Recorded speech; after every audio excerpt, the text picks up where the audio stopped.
design standard review. Thank you.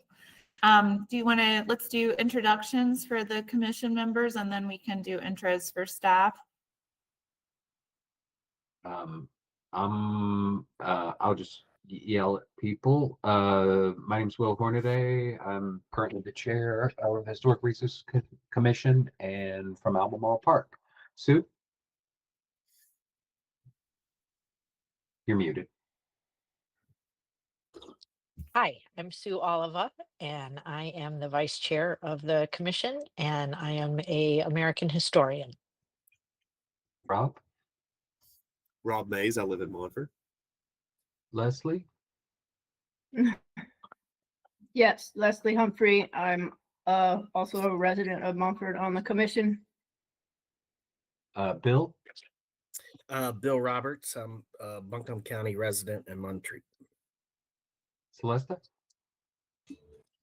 Celesta Gorman, interior design. Jenny?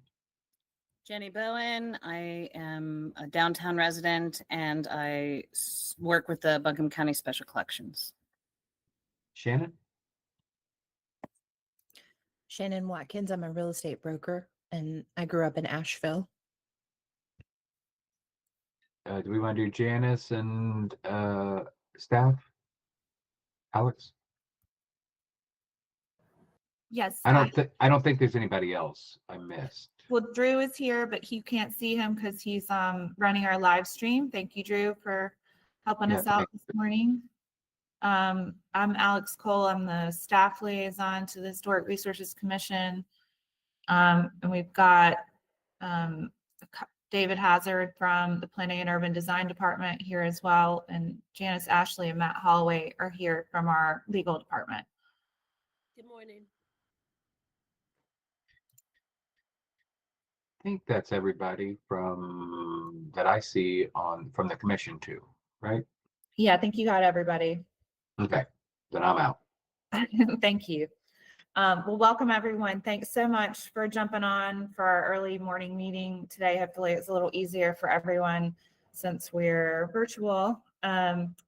So I'm going to, like I said before, I'm going to try to go through everything in a pretty concise in short time frame. Since we've only got an hour, I want to leave plenty of time for discussion or questions, but we do have a bit to get through here. So I've put together a presentation. It's pretty dry, just to be fair, but again, it's sort of just presenting the facts, and so we're going to go through a timeline because obviously this has been waylaid because of Helene, and so I want to go back and just kind of, for some of our newer members, cover where we started, how we got to where we are, just describe to you a little bit about the executive committee, just as a refresher, how the design standard amendment process works, as well as the analysis and feedback from the executive committee. And looks like we've got Amy is joining us. I don't know whether this is Amy Garst or Amy Moxley.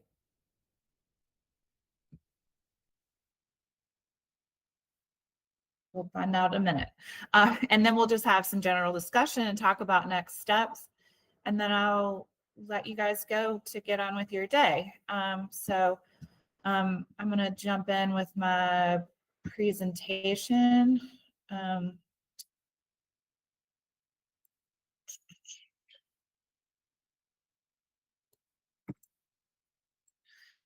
Okay, so as I promised, here's the timeline for how we got to present day. So in early 2024, there was a handful of Montford residents that proposed some amendments to the design standards for changes specifically to the standards for additions, solar, collectors, windows, and fencing.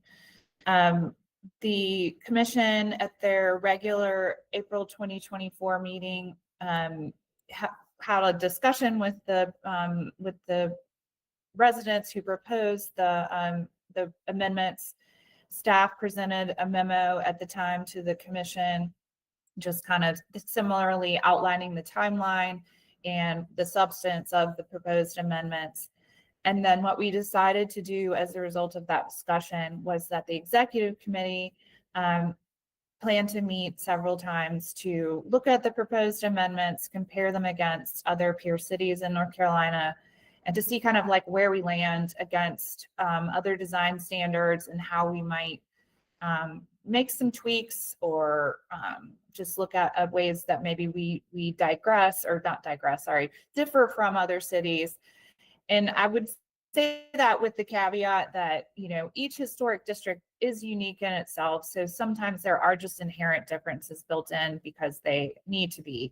But a lot of times you'll see if you click through in the memo that's in the folder, there are links to all the other city standards that we looked at. If you look at them really, and I hope that the members of the community will look at them too. I know at times people feel like our standards aren't that great. But they really are on par with other cities in North Carolina. And what you'll find too is the preservation community is a little bit small, and a lot of the authors for the preservation standards that exist across the state are the same people oftentimes. You'll see that in the design standard books if you look through them. So in any case, so we met, I think the executive committee met 3 or 4 times last year with staff to kind of come through those and to come up with our own analysis to share back with the commission. We had scheduled our, this special work session was actually scheduled to occur on September 26th last year. Needless to say, it was canceled due to the events around Helene. Because we've been so waylaid with recovery related work, we are just now pivoting back to this. The executive committee met 2 or 3 times, I think, over the course of the last several months. And we just kind of went back through what the substance of the recommendations from last year, just to make sure we were on the same page. And that was in part because we had a change of makeup in our executive committee membership from last year. And so now here we are today with our work session. So excited to be moving on with this. So just as a refresher on the executive committee, this is noted in the bylaws if you want to read through, but basically the executive committee is all the officers of the board that are elected annually in spring, and they take their seats July 1, which is the start of our fiscal year. So chair, vice chair, second vice chair, third vice chair. The current members are Chair Hornaday, Vice Chair Oliva, Commissioner Gorman, and Commissioner Watkins. The previous makeup was also Commissioner or Chair Hornaday and then Chair Oliva, but we also had Sarah Gross and Amy Moxley were also on the executive committee last year. So just to kind of put that through line in there. The executive committee membership, like I said, has changed, but the recommendations are still the same as they were last year. So just to give a little bit of sunshine to the design standard amendment process, the general statute dictates that the preservation commissions must prepare and adopt standards whenever a district is designated. However, there aren't any provisions in general statutes or a development ordinance that dictate a specific process for amendment considerations. This is that kind of both helpful and not helpful, right? We kind of get to make our own process, and it kind of can come in different ways. Like sometimes it's staff who is putting forth amendments to the commission, or perhaps it could be commission members themselves that want to initiate amendments. In this case, members of the community are proposing them, which is certainly always welcomed. And so we are here now with like kind of the initiators of these amendments did their own outreach to the neighborhood, and what we're planning to do, and I'll get into this later with next steps, but what we're planning to do is take the analysis and your feedback today and formulate that into a package that we can go out and do our own community engagement with, that will look like meetings with the neighborhood, as well as conducting our own survey. And we'll present, at some point, we'll bring all that back to you at a regular meeting and we'll at that point take public comment in a formal meeting setting. And then should it come to a formal decision, that's when that will take place. So I'm going to get into the substance here of the proposed amendments. The first one is windows and doors. The proposed amendments to allow for replacement of any window or door for the purposes of energy efficiency. This is a super common misconception in the world of historic preservation, that historic windows and doors are a huge problem when it comes to building envelope efficiency. There's plenty of documentation out in the world that is counter to that and supports preserving and repairing historic windows is actually a really good thing for sustainability, because you have to factor in the carbon footprint of new windows. The lifespan of new windows is much shorter, whereas historic windows, if they're repaired and maintained over time, that can last obviously over 100 years or more, because their materials are much more quality materials than what contemporary windows are made of today. So it's really a misnomer that that historic windows contribute to inefficiencies in building envelopes. So based on this information, and I'm examining the Secretary of the Interior standards, which hopefully everyone is aware, those form the basis of all historic district standards across our country. Their guidance is consistent with current guidance in the Montford standards for preserving windows and doors. And as far as I know, and just as an FYI to this group, there is a listserv for North Carolina that is comprised of preservation planners from, all places big and small across North Carolina, as well as state historic preservation staff. And we share information on that listserv. And we did do outreach in that direction, as well as with the SHPO. And as far as we know, there are no other cities in our state that allow for a replacement of historic windows and doors versus preserving and retaining them whenever possible. So, so with that, the commission is not supporting further consideration of the proposed amendments to windows and doors at this time. And like I said, please feel free if you, I'm not looking at the actual Google Meet right now. I'm just looking at the presentation. If you have a question and you want to jump in, please just raise your hand and I'll come over to you. The second proposed amendment is for solar panels to allow solar energy collectors to be given priority versus being located as inconspicuously as possible, and that all solar applications should be reviewed via minor work. I would just say that if you, I don't know if everyone dug deep into the documents that are in the folder, but there's a set of documents that were supplied by the group of residents that are proposing the amendments.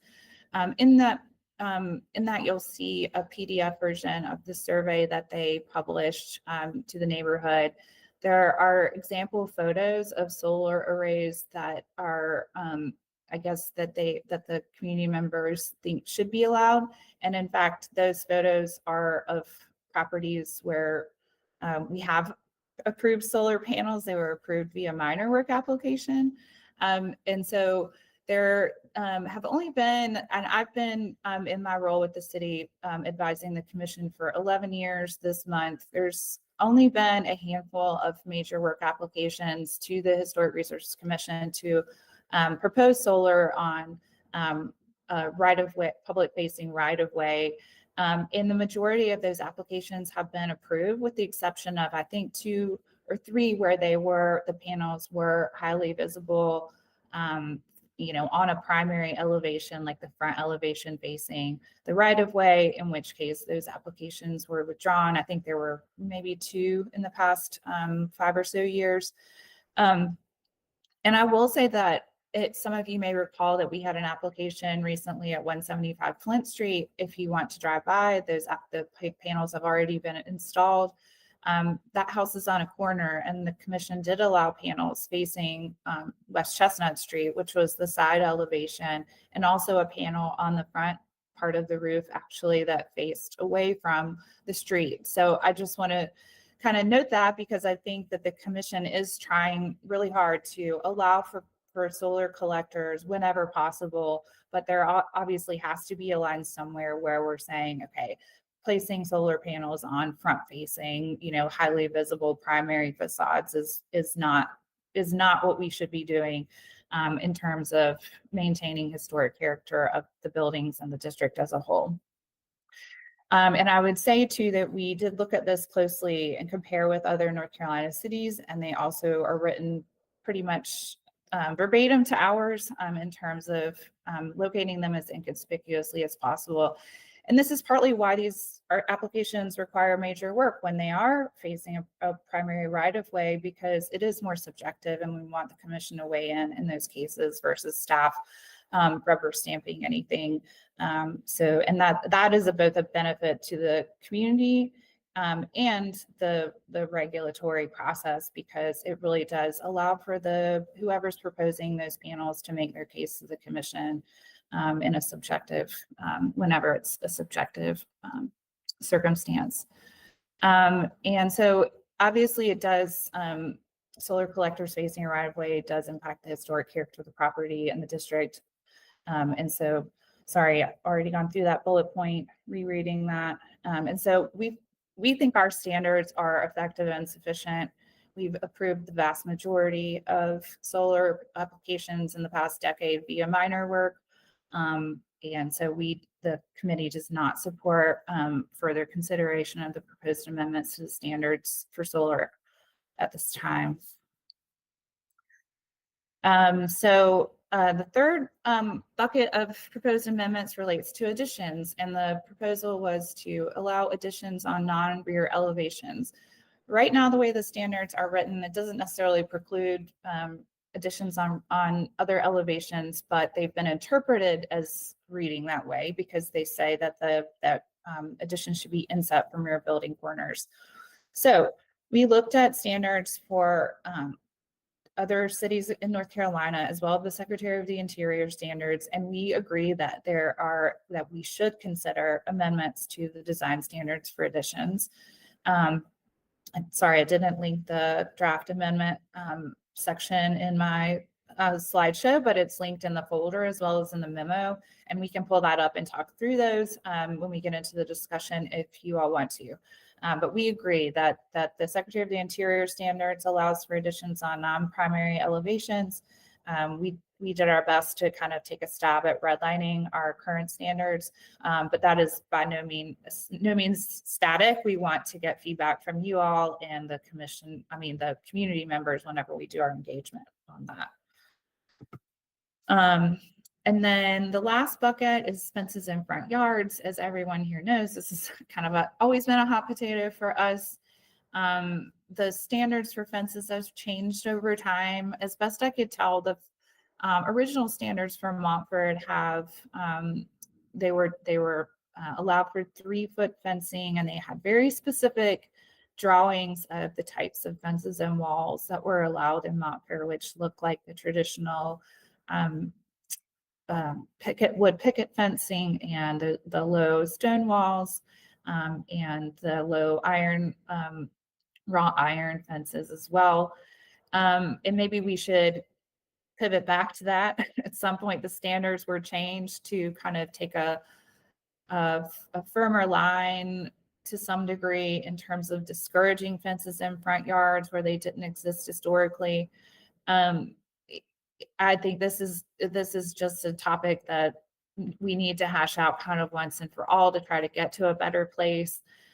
In looking at standards from other North Carolina cities, most places allowed fencing wherever people wanted to put it, so long as it meets the standards. Charlotte had they had a similar provision to ours, but it seems like maybe they don't receive very many applications for fencing in front yards from what they conveyed to us.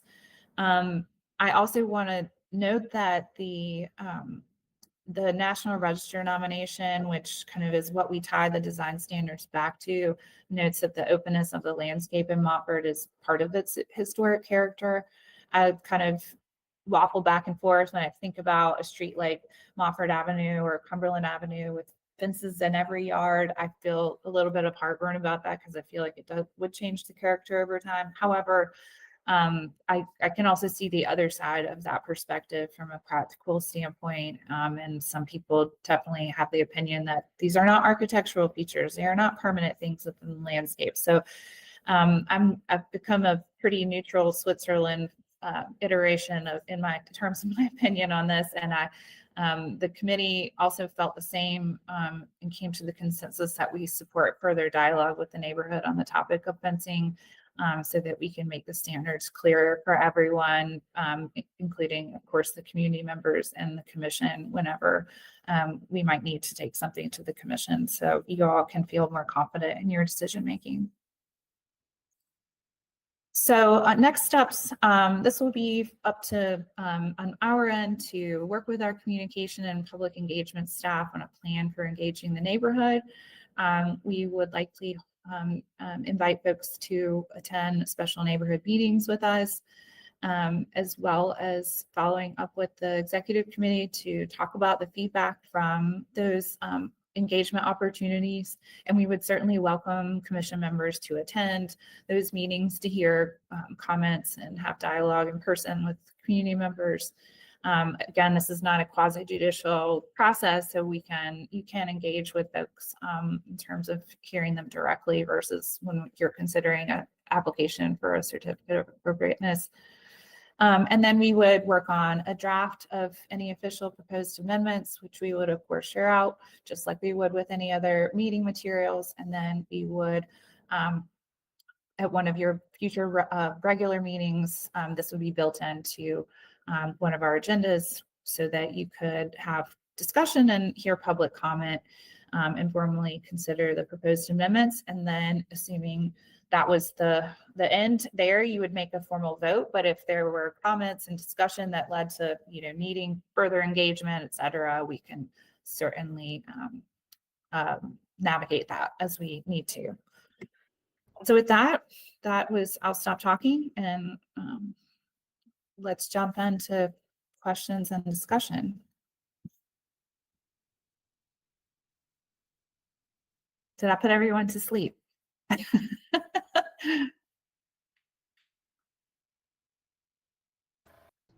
Thanks for doing that, Alex. I don't have any questions right now.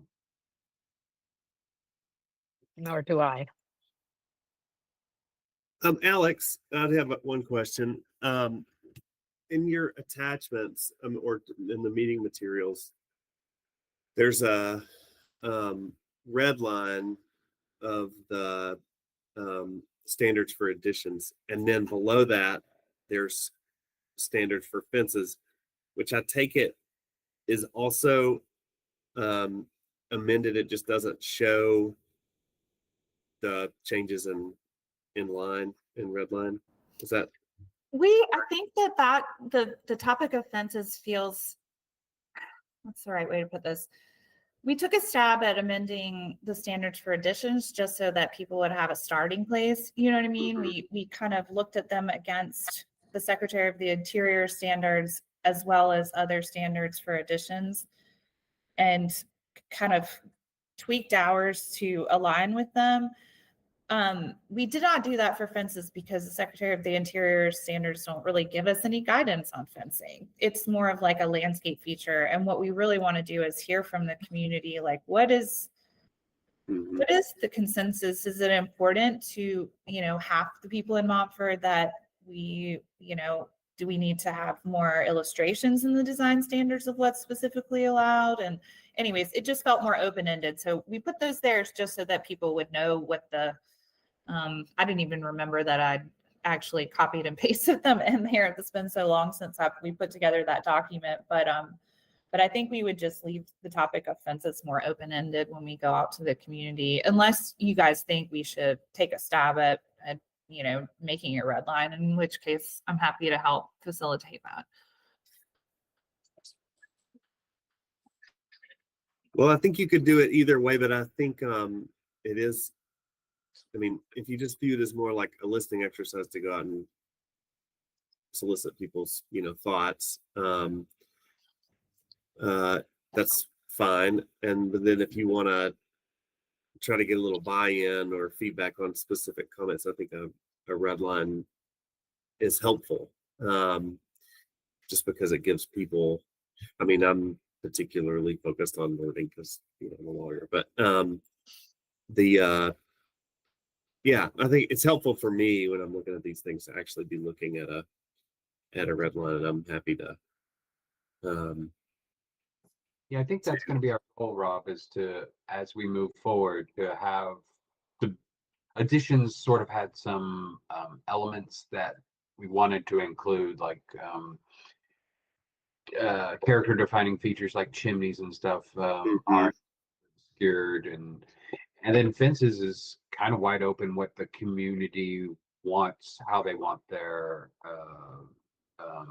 standards to evolve. Because it started, as Alex pointed out, on the far side of they're not intrinsic, and there were some rot that left during the wartime. Or anyway, I look forward to hearing more, getting a wider,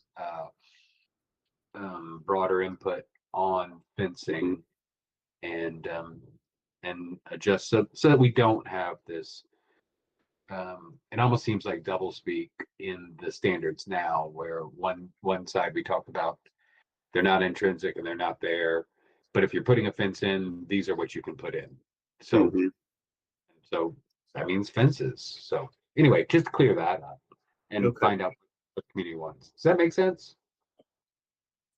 Yeah, that makes sense. I think it also might, as we move through this, excuse me, to have maybe some images of, fences that work so people can see it and understand that if it's this looks, these are things that we accept.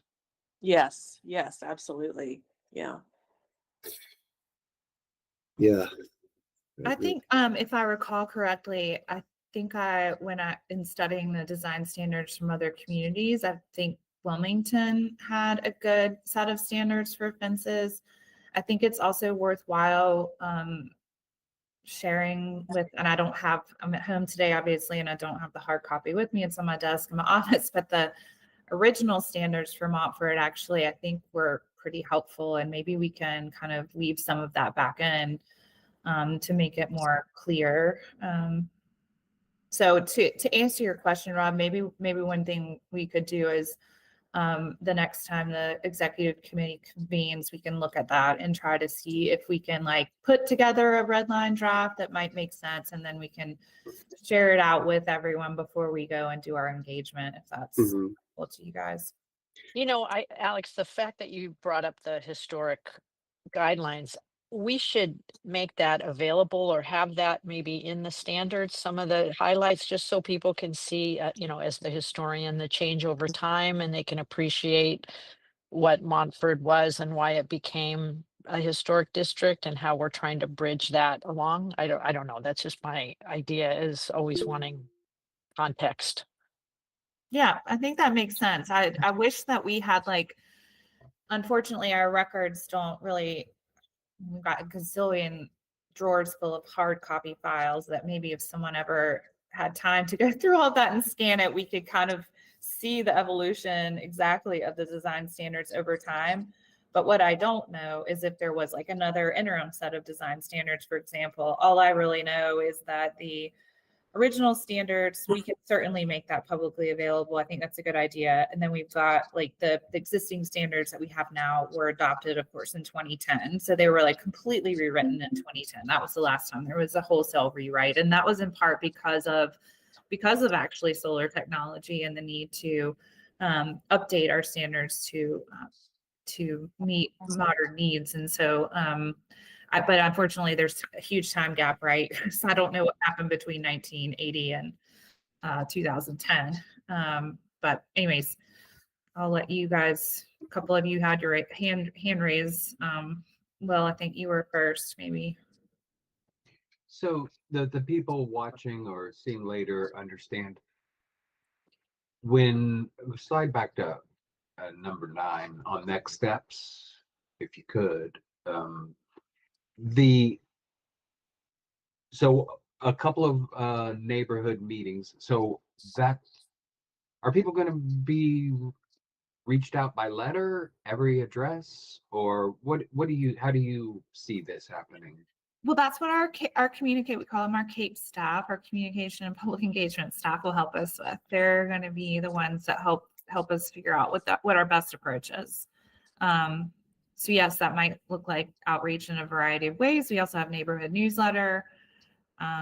There's a variety of different ways we can try to get folks to plug in with us. So we'll certainly try to do our due diligence in that. We also likely will publish our own survey.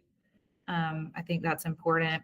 There was some misinformation in the survey that was shared out in 2023, 2020. I think it was 2023 when that Survey Monkey went out. There just was like the information around solar actually wasn't correct. We asked to help edit that survey document before it went out to the public, but unfortunately our comments didn't make it in there. And so what we want to do is make sure that what we're asking of the neighborhood is, fully accurate, correct information.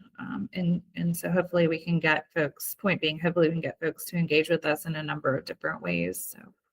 So that expectations are set. When do you think is reasonable for the Cape at the city to sort of have a timeline? Would that be within this year, or is that early next year? Just so folks know in the audience. I would just say it's going to be early 2026.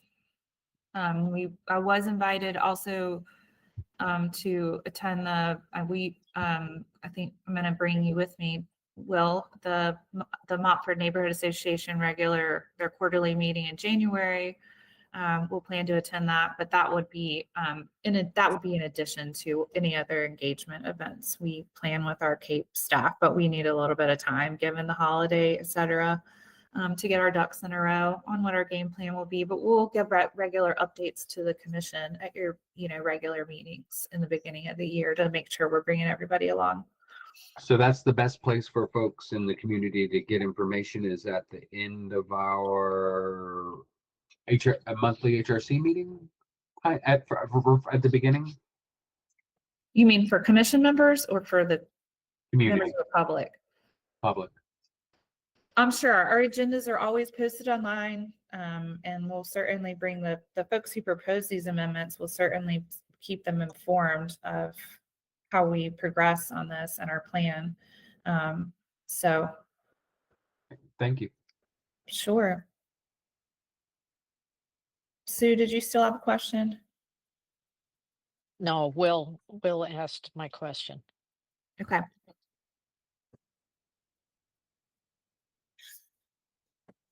Does anybody have any questions about the substance of the recommendations, or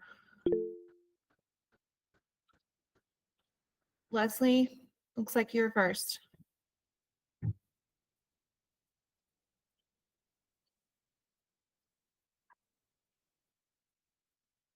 Leslie, we can't see you, but if you're speaking, we can't hear you. I thought the mic was on. This always happens, doesn't it? Sorry. I just wanted to know these 4 proposals from the community. They put a lot of work into it, and they had these definitions and clarifications. And I just wonder, most of them have been rejected. And does that mean there's no further discussion, or is there a way that we or they discuss what was rejected and could modify any of it and make a new proposal for instance, the windows, of course, are an issue for me. I also agree windows shouldn't be replaced. I think the definition of replacement windows is a little off kilter. A wood window isn't really better than, isn't enough of a definition, I'm saying, to be appropriate as a replacement window. New wood windows don't look like old wood windows. So I feel like if it were defined differently, I'm getting off topic. I just wanted to know if there was more discussion, like if the people who presented wanted to modify the proposal and resubmit. Is that part of this process? I feel like we are at a stage where we've moved, hopefully have like pretty firmly shared what the opinion of the executive committee was and our analysis against other standards, and especially the Secretary of the Interior standards, which are very much in line with our existing standards. That doesn't mean that the folks who drafted the amendments can't give their public comments to you. But at this point in time, we aren't going to go out to the community and say, hey, what does everybody think about replacing windows? Because that's not in line with the federal standards that all historic district standards are based on. No, I didn't say that. I just wonder if the four people that wrote this proposal, if there's, were the red lines by them or by the HRC? The only red lines that draft red line document is for additions, and we worked on that with the executive committee. So we didn't make any other draft red line proposals. So, but anybody from the community can give their opinion on whatever they want to. But I think, there's not really a lot of wiggle room in the standards for replacing windows and doors if we're basing them on the federal standards, which we should be as best practice, I guess is my point. So sure, there, anybody can share their opinion or say they disagree, and that's totally fine. I think that, if to go back to what maybe part of the meat of what you were getting at is that maybe we can, we did have some discussion about, like, I forget which city it was, maybe it was Charlotte. They had I want to say they had a way that they formatted their standards for windows that was really kind of, I think, more helpful in terms of illustrating the benefits of historic windows. And to your point, perhaps we can kind of, I know some other communities also have like a table in their standards that talk through like the materials that are allowed and not allowed. And maybe we can try to work in include something that's formatted like that, so that things like windows are, like what types of windows are allowed when there's a need for a replacement window, is maybe more spelled out. If that's what you're asking, Leslie, that we could certainly look at that. I'll try to look for some of those things. I just wanted to know if it's the end of the line for the people who proposed this. Like if their proposal's rejected, is that the end of it? I know we're having discussion about it, but is the next process for a new proposal from these four individuals, or is it just how we tweak it? I think it's really up to the commission as and staff as like kind of the folks who are, let's see what. I think it's up to us to kind of go to the community with best practices and what is appropriate in terms of preservation standards, and to get feedback from them. And again, like I said, anybody can come to you all at any time and say, I want to amend the standards to say X. But then it's up to us to kind of take it up and study it, and then go back to the community and say, okay, well, here's either we agree or disagree, or there's some area in between where where we're not just informing people, but we're asking people to tell us what they think about it, if that makes sense. And I think we kind of are in both places right now, in some ways, if that makes sense. Okay. Oh. All right. Thanks. Rob, I see you had your hand up, and then Jenny will jump to you. Yeah. So just a comment first, and then I have a question for you. But yeah, just to address Leslie's question, which I think was clear by the time we got around to it, but nothing is final. The executive committee exists for expediency and efficiency. You can get a lot more done with a small group of people, but the commission is the one that makes decisions, and nothing is decided until there's been a vote. And the guidelines themselves actually say that any commission member can request an amendment. But I think what Alex is saying is, you know, a more prudent approach is to, before you amend the standards, to take it to the community and get some feedback and consult other guidelines, and, you know, not change them willy-nilly month to month. So I certainly don't disagree with that. But anybody in the commission could propose an amendment and ask for a vote on it at an upcoming meeting. My question, though, is about process and open meetings laws, because I tend to think better in terms of, you know, specific wording and, you know, the way that these things are. I kind of have to like see a proposal in writing.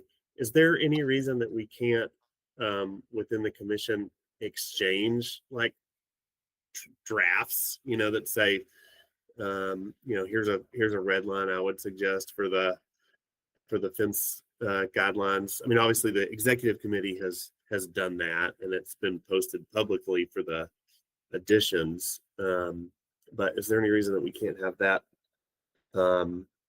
exchange of information offline, so that we've got some actual wording to consider? You want me to answer that, Alex? So you could send edits that everyone can see, either to Alex or perhaps the chair, but you cannot deliberate. So if there was a back and forth where somebody said, oh, I like that idea, Rob, let's do this and not that, that's deliberating. So that makes it a public meeting. So that would violate the open meetings law, even though it's just by email. But a sort of a one line, here's a proposal to be discussed. Here's something, and then, but you just can't discuss what you agree. Now, maybe that's better. Submit and say, we'll discuss at the next meeting. Yeah. You know, if it's easier to read things, but and sometimes you could work with a subcommittee, which is but also is open to people mistake that to say, well, if just 3 of us are going to meet and come up with something, they think that's not open meetings. But a subcommittee also would need to say, we're going to be meeting somewhere where somebody else can view it. So that's kind of the function of the executive committee, really, which is a subcommittee and is open to the public. Right. I did want to mention, you were correct that nothing's final unless the board votes for it. But I was even thinking that, so today, if we have a quorum, it's not quasi-judicial, but that's okay. You don't always meet quasi-judicially. You meet for other administrative matters like this. You could take a vote and say, committee, do you want to keep something else open for further discussion? Or no, does the committee say, we agree with this approach, these things have been analyzed, and then you just need a majority vote. And then if it fails, then as you're correct, that anybody on the commission could say, I think we need to look into that again, and then there could be another vote. Okay. Yeah. The other thing before I yield, I think it might be helpful and appropriate given the amount of energy that people did put into it. I mean, as a member of the neighborhood, I'm on the listserv, you know, get these emails from back when people were putting these proposals together and taking these surveys, and you know, it really was a huge amount of work by a few people. And although the number of responses that they got was pretty small, I mean, 100 and something. If you think about the number of households in there and what responses tend to be to that kind of thing, I think it was pretty amazing. Which is not to say that I agreed with every one of the proposals. I didn't, but given the amount of work that was put into it, I think it would be appropriate if we have another meeting for the actual recommendations that they put up to be posted with the other materials, so that all the committee members can see them. It's not very long. There's a document that's like, It's Rob, that document's in the meeting information that was shared out with the public and with you guys. I didn't see it. There's a whole folder in there that says documents submitted by the residents. with their survey data and all of that information. Documents submitted by community members. Okay. Yeah. I'm sorry. That's okay. It's all Yeah. there. And I just want to say that one of the things that, and I totally understand what you're saying about a lot of work going into what the proposed amendment folks put together. I would just say that we also did a lot of work. And there are a couple of problems with the survey that they published. One being, like I said before, there was information that actually is not correct in there. But also, we have no way of, there's like 670 properties in Montford. It's actually one of the biggest local historic districts in the state. We don't, when we conduct surveys, we ask very clear information about where people are. Because we, as you know, a lot of people don't know whether they're in the historic district or not. And what we want to make sure of is we are getting responses from folks that are actually within the historic district overlay, or if they're outside of it, we know that, and so we can kind of create accurate data points to go back to, if you will. So just want to clarify on that. Thank you. And I should have said, obviously you guys have done a huge amount of work too, and that is, and we appreciate that. And I found the responses to be rational and reasonable, and so thank you for everyone who's on the executive committee and put the work into looking at these other guidelines and the interior standards. I appreciate that too. Thank you, Jenny. I've got two queries. The first, going back to windows, nothing is a gut punch more than having somebody come up who's installed $40,000 worth of windows, and then we got to tell them to rip them out. So how do we make sure that they know coming in whether or not they are a new home buyer or somebody who's lived there for a long time and just hasn't kept up with any changes or amendments that we've made, that everybody in Montford who is in the historic district is quite aware of these, so that there is never a question where we have to tell somebody you need to rip out thousands of dollars of work that you've just done, because that is just a waste of time and money for everybody involved. And I'm just curious, like what ways are we reaching that community to kind of get ahead of that? And my second query is on the amendment red line draft number 11 and 12, talking about open spaces. We've had a few people come up who want to, subdivide their plots so that they can add an additional apartment or, tiny house or something. We have a few council people who are very focused on how to increase urban density so that we can provide more affordable housing for people. Are we taking any of that into consideration on points 11 and 12 as far as like being able to allow people to have those options? So on point 1, I would say that two things are true at the same time in that topic. And what I mean by that is that we definitely are probably underserve our community in terms of outreach and engagement. It's just a product of we're under-resourced, which is true for every historic preservation municipal or county staff. We just don't have the resources to constantly engage with folks. Unfortunately, also North Carolina is a buyer's beware state, as well, as everyone I'm sure knows. I will say that former Commissioner Ben Mitchell lobbied the state legislature to make it a requirement that on the disclosure statement there is a checkbox for it being a historic property. That doesn't necessarily translate into people reading the standards or knowing what our design process is. And that, unfortunately, is just kind of the reality that we are confronted with.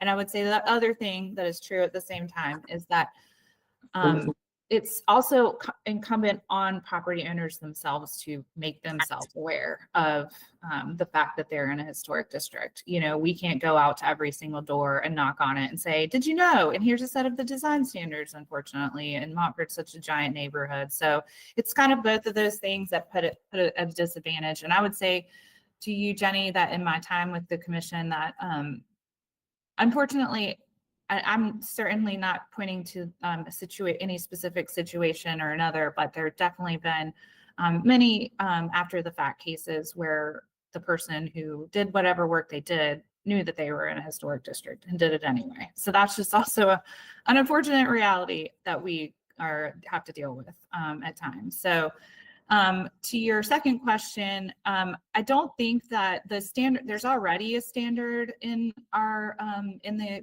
requirements for additions and new construction that relationships as far as open space and maintaining open space is actually already in there. So that's not really something new. What we're trying to ensure there, I think, is that the rhythm of building placement, et cetera, feels very much like it's keep maintaining the historic development pattern. So I would say that to me, our historic districts are where we are some of our densest neighborhoods, especially Montford. So I don't think there's any risk of us, imputing on the goals of increasing density at all. In fact, I think that, there are other neighborhoods that have standards that actually, make it harder to increase density versus Montford. So I don't think that's going to be an issue, but that's something that we can certainly talk through as we go through our engagement process.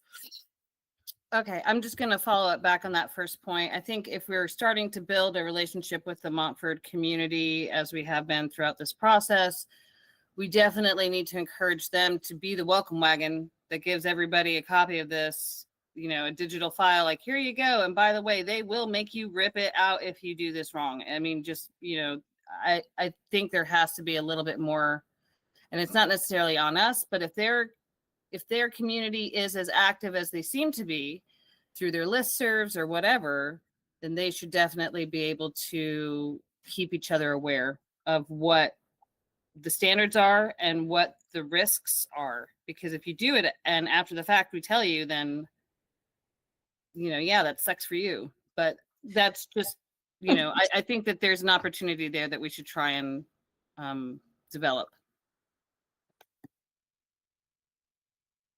Janice?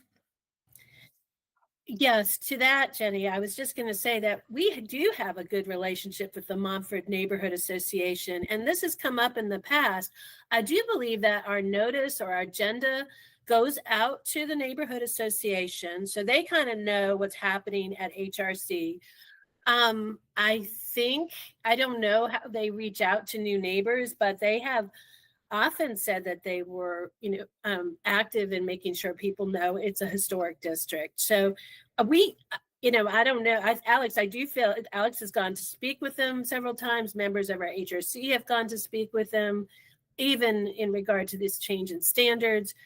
I believe there have been presentations by staff to that association. So we can continue to work on it, but you're right. Maybe another conversation to say, how well do you think we're doing with all of that? Also, to the point about real estate, Shannon Watkins is our realtor on the board and has mentioned before and even noted in one instance where someone was new to the neighborhood, but it was clear that from the listing that it was in a historic district, and their realtor, by virtue of their obligation to disclose, had told them, but they still did what they did anyway. So Shannon, I don't know if you want to comment on that, but I do agree with Alex. It often hasn't been that people had no idea. They just didn't agree and were maybe hoping that, like one we just recently had, that somebody could, give them a break. And that's difficult for the board. You have to apply things equally and can't consider economics. Thanks, Janice. I would just say that it still would be good to make more information available. I was just looking at the tax cards and the when you look at the property, it doesn't make it clear on the tax card. A person has to actually go into the Asheville City GIS and look at the overlays. And maybe some folks don't know how to do that. So it's like, there's still a few things I think we could do, unless I'm reading the tax cards wrong. But it doesn't necessarily say Montford Historic District. No, and we unfortunately don't control the information that's on the property tax card. We can certainly reach out to the tax assessor's office and ask them when they evaluate that and if they ever make changes. And maybe that's one way we could be strategic around that. And I would just say that, Jenny, to Janice's point, I did present at the Montford Neighborhood Association meeting in October of 2023 for the purposes of outreach and sharing information, along with SHPO staff. And I think Sue was there with me as well. And then we'd plan to do it annually, where I would go to them, even though, I mean, they have, I want to say there were like 40 people there maybe. But unfortunately we couldn't do that this past fall because of Helene. And so that's part of the reason why I'm going back to them in January, is not specifically just tied to the proposed amendments, but also to just to kind of give my general rundown of what the role of the commission is and the design standard and the process for reviewing applications and all of that fun stuff. So, so we're trying to kind of make that more of a regular thing, as an opportunity to share information out. But yeah, to your point, it is a challenge for us, just for multiple reasons. So I just think that we need to try and come off as these people who are hard on, the after the fact. If you've done this, we will make you rip out tens of thousands of dollars of stuff and do it over. I mean, I think if they're asking, oh, well, maybe I'll get away with it. Maybe it's on the back of my house. Maybe they won't see it. And then, somebody sees it, somebody reports it. You have to come before us and we have to tell you, you did it. You weren't supposed to do it. Any way that we can like really get people to understand that they will be held accountable, and anything that their own community can do to help them to understand that, I think is really, to empower that neighborhood association to really have your neighbors tell you, like, don't do that. It's not a good idea. I don't know. I really hate when those sessions come before us and I have to be, a vote that says, yeah, sorry, that's $70,000 down the tube.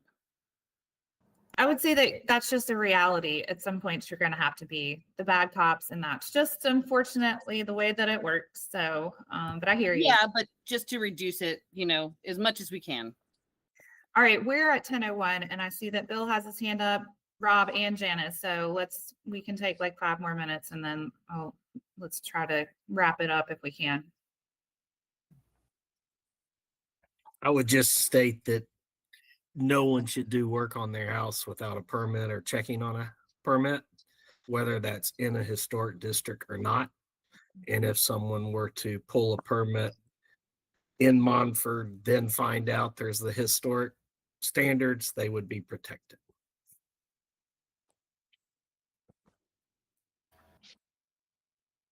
Thanks, Bill. Rob? I was just gonna say on the neighborhood proposed changes, there's a version that's kind of shorter and more concise that went around on the listserv.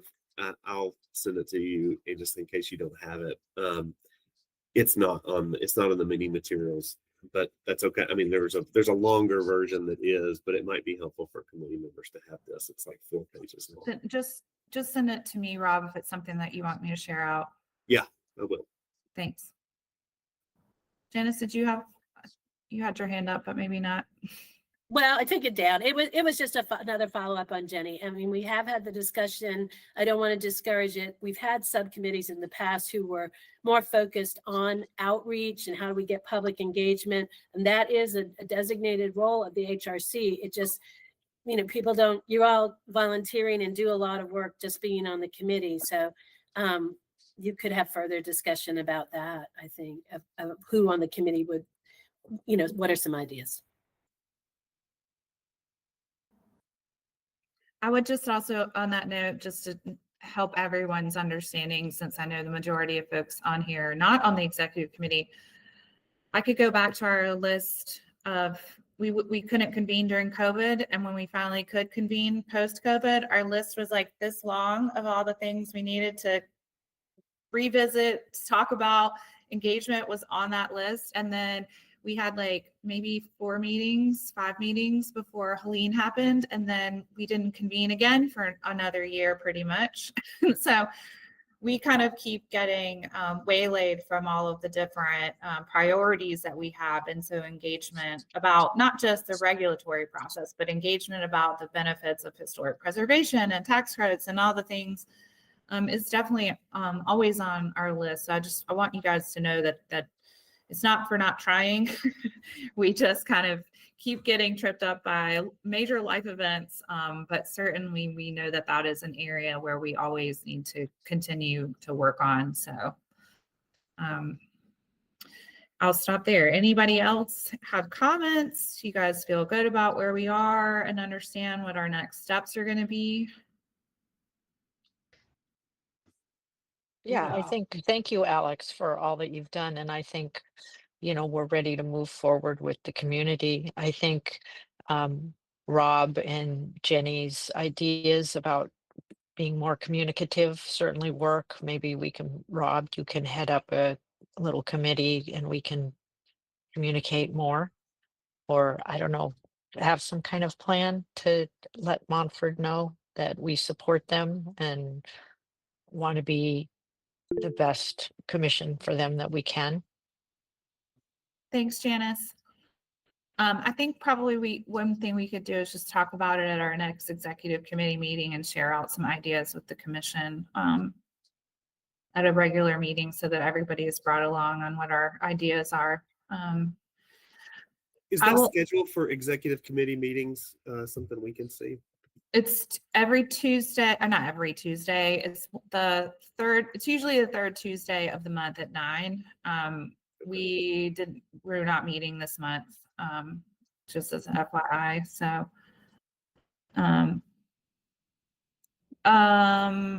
I did want to just break the meeting with some really happy news. If you have not read the Citizen Times this morning, please do.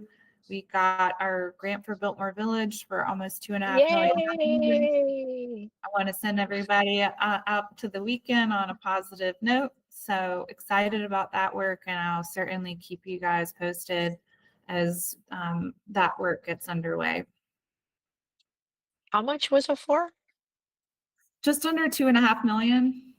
Hey, so you're buying. Yeah, everybody, trips on us, vacations all around. No, drink. Just as a reminder, that money is specifically for infrastructure repairs to support small business recovery.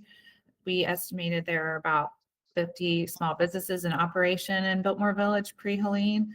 And so the money will be specifically we're looking at a bigger scope, trying to understand like all the different things that we need to do to make repairs, but also fulfill. There's a development plan for Biltmore Village that was adopted in 1992 that really calls for restoration of all the historic infrastructure. So that's sidewalks, street lights, street furniture like benches and trash receptacles and all that fun stuff. So that's really like the bigger scope is that, but this money is specifically for sidewalk and curbing repair and hopefully some street trees as well. Just as an FYI, so that you all are staying in the loop. The city's also, as a side project to this or a sister project, our transportation department is conducting some analysis of all the historic streetlight fixtures down there. That is a separate project, but also it overlaps, but that project is being funded by FEMA public assistance monies. And so that will involve repairing all the associated electrical infrastructure for the streetlights. So stay tuned. Excited that we got our grant. And if you look at the Citizen Times article, it's great because you can read about all the other projects that got green lighted across our region. There's Marshall and Bryson City and Hendersonville, et cetera. There's in Buncombe County, there's a bunch of, I think there were maybe 13 to 15 different awards announced yesterday. So. Great. All right. 10:06. Yep, we've kept you long enough, I think. If everyone's good, I really appreciate it. Now you've kept us longer. Yeah. Thank you, Alex. Thank you, community, for coming out and pushing this forward. And thank you all commissioners for coming in, and staff and Drew and everybody. Thanks a bunch. And Yep, thank you guys. Thanks. Have a great good week. weekend. Thanks Thanks so all. much. Have a good weekend.